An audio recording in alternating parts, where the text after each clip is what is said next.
9 Tiny Habits to Build Confidence and Attract a Girlfriend.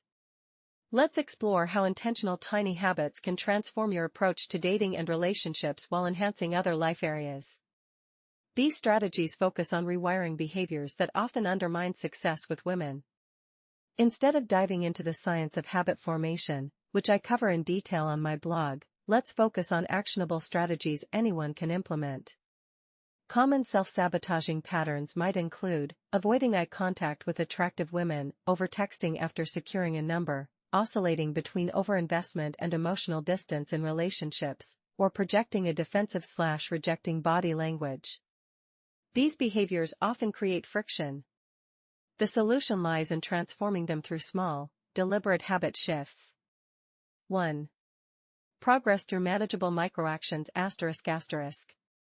Building new behaviors requires patience. The brain rewards progress through dopamine, which fuels motivation. A powerful habit-building approach involves breaking goals into tiny, single-step actions that feel effortless. Example If eye contact feels challenging, start practicing with neutral individuals, strangers at a coffee shop, coworkers, or people of all ages/backgrounds. Gradually increase exposure, then transition to casual greetings, eventually approaching women with authentic confidence. This dopamine-directed method ensures gradual adaptation rather than drastic changes that trigger resistance. 2. Cultivating gratitude as foundational attitude ***. Our attitudes precede actions. The way we carry ourselves through body language, communication, and appearance signals our mindset. High-value women respond to men who exude calm confidence rooted in self-worth, not possessive control or passivity. This isn't about performing perfection, it's about embodying genuine gratitude for opportunities and people. The difference between ineffective nice guy behaviors and attractive confidence lies in alignment. While some men confuse bad boy tropes with power, truly compelling men understand that gratitude creates space for genuine connection without needing validation. This shift in mindset supports healthier relationship dynamics. If you're new here, I'm Anna Jorgensen. Welcome to this episode of Just the Tip Tuesday. For structured guidance, consider my Wake Up to Love program, which provides phased habit-building protocols for confidence development. Remember, lasting change comes through consistent small actions, not grand gestures. Focus on building daily practices that incrementally improve your approach to relationships and self-development. Maintaining a positive mindset is crucial, especially when it comes to building trust and connection with others.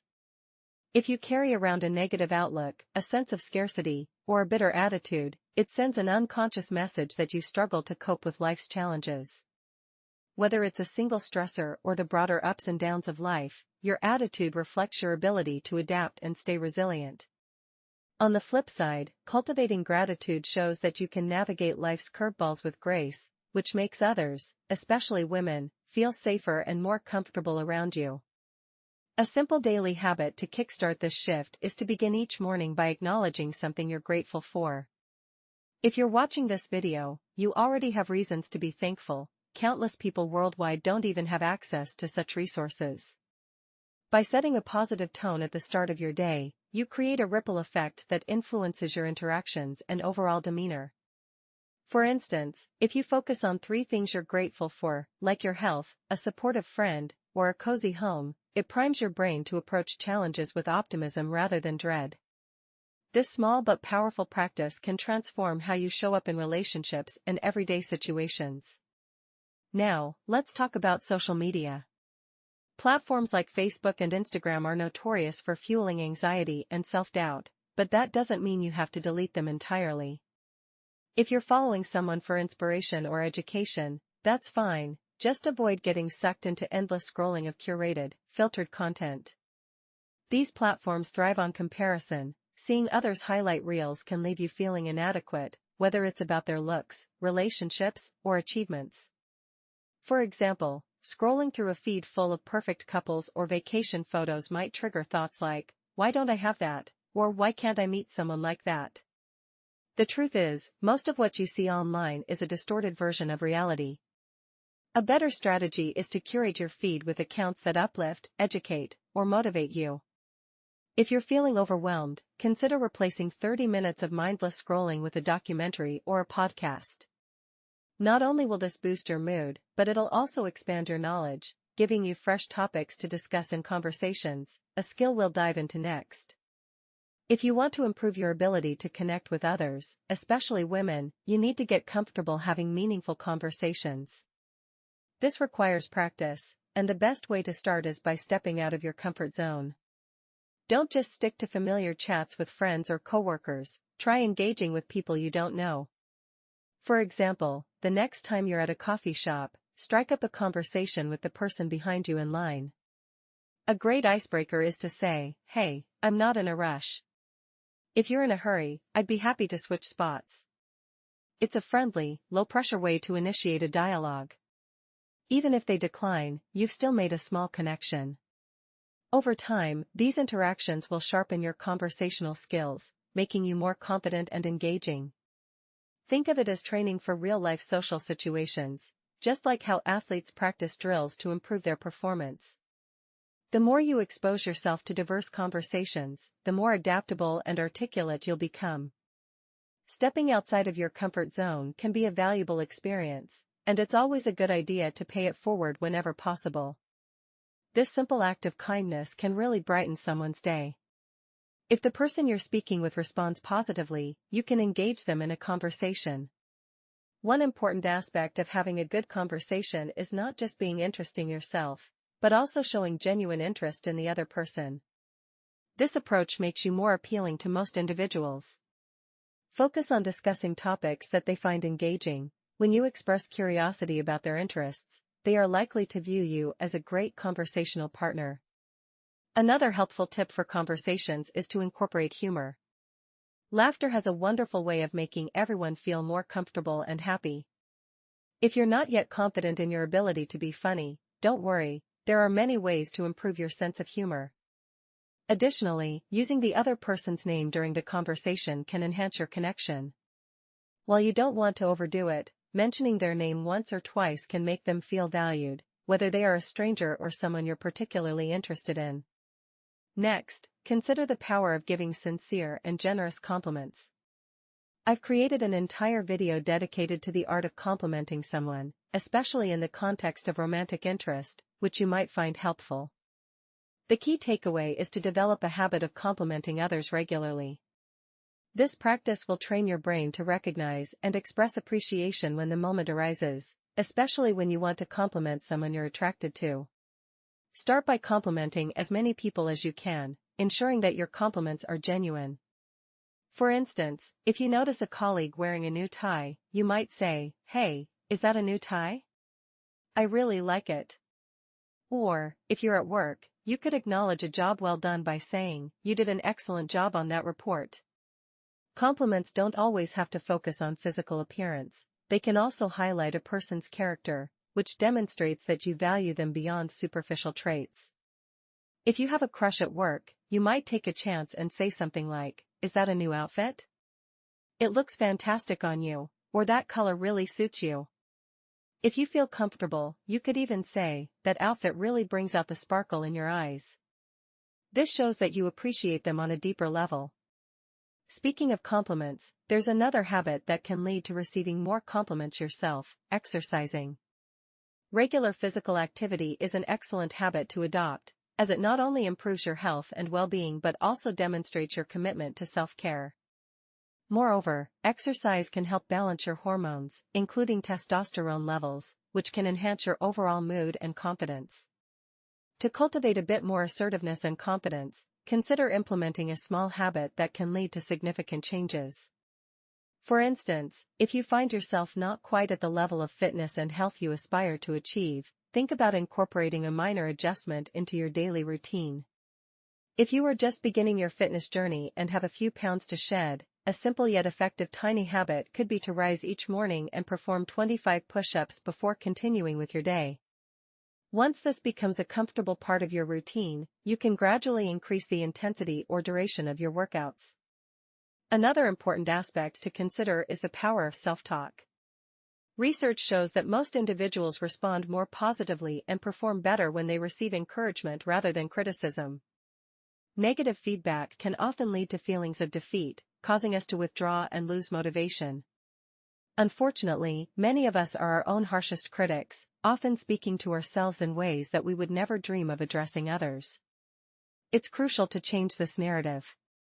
Instead of berating yourself for not meeting your own expectations or for not being as accomplished as you wish to be, try to adopt a more supportive inner dialogue. For example, if you are the type of person who aims to start doing push-ups in the morning but forgets or runs out of time on your first attempt, resist the urge to label yourself as a failure. Instead, remind yourself that you are embarking on a new habit, and it has taken years to reach your current state. Acknowledge that developing a new routine will require time, effort, and consistency.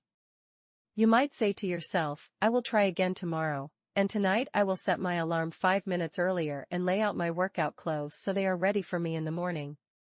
Additionally, it's important to recognize that your self-talk influences not only your mindset but also your body language and overall attitude.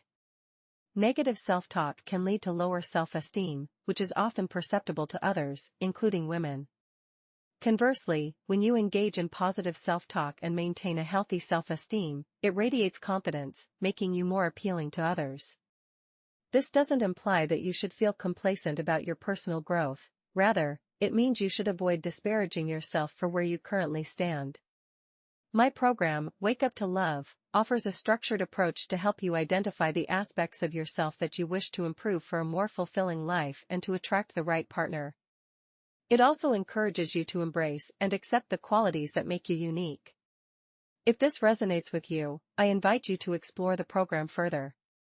At the conclusion of this discussion, it's important to recognize how self-esteem can enhance your ability to implement tiny habit number 8, filtering. The essence of filtering lies in your capacity to assess whether someone is suitable for you. When I refer to being good enough, I mean whether she aligns with your personal standards and values. Adopting a filtering mindset allows you to present yourself in a different light. Rather than appearing desperate, you exude a sense of high value. This shift in perspective is crucial because it signals to her that you are discerning about who you choose to engage with. Instead of entering conversations with anxiety about whether she likes you or feeling the need to impress her, your approach should be one of cautious curiosity, aimed at discovering if she is indeed the right match for you. For instance, imagine you meet a girl and during your conversation, she mentions that she would never consider dating someone who spends all day playing video games. In response, you might playfully say, well, I'm not sure I could date someone who doesn't enjoy Minecraft. This lighthearted comment serves a dual purpose. It showcases your sense of humor while also subtly indicating that you have specific interests and standards. It's a playful way to communicate that attraction alone isn't enough. She must also possess qualities that resonate with you. While humor is effective, it's also essential to incorporate more serious filtering into your interactions. For example, you could follow up with a statement like, I would never sacrifice game night with my friends for anyone, not even you. If she responds with something like, not even for me, you can affirm your stance by saying, not even for you, no matter how adorable you think you are. This playful yet firm response reinforces your boundaries and standards, which she will likely respect. Interestingly, as you filter her, this may actually increase her interest in you. The challenge of trying to win you over can be enticing, but remember, just because she desires you doesn't mean you have to pursue her. You maintain the power to decide if she meets your criteria. If she does show genuine interest, you then have the opportunity to choose whether to continue exploring a connection with her. To keep her engaged long enough to foster a meaningful bond, it's beneficial to embrace the wingman motto, always leave them wanting more. Many men mistakenly believe that this means being distant, uninterested, or even rude.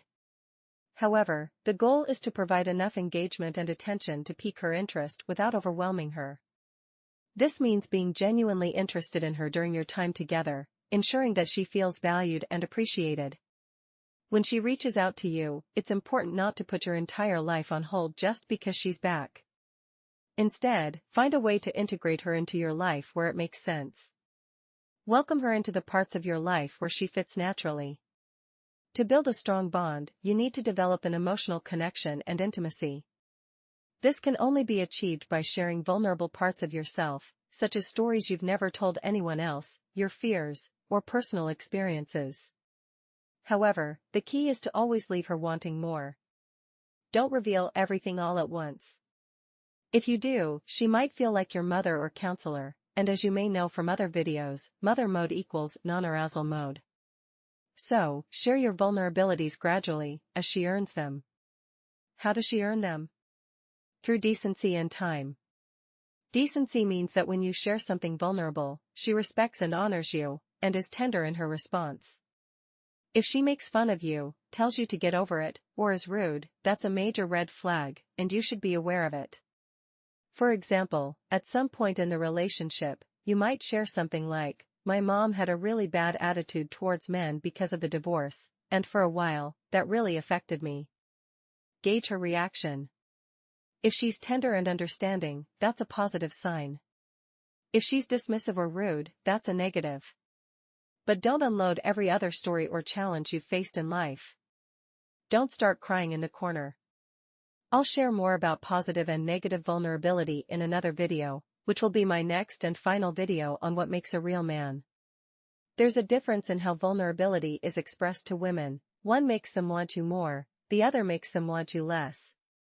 Because women are attracted to alpha masculine men, when you share something vulnerable, you need to balance it by proving your masculinity again. It's important to know how to do this correctly. Women want masculine men who make them feel safe. If you show too much vulnerability in the wrong way, she'll see it as weakness. But if you show vulnerability in the right way, she'll see it as brave and courageous.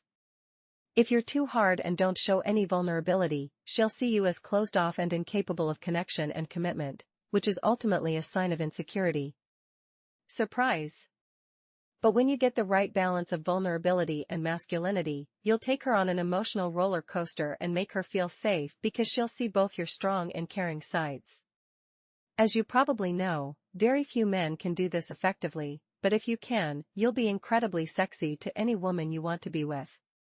So, definitely watch my video on how to balance alpha masculinity with vulnerability, and I'll see you in the next one.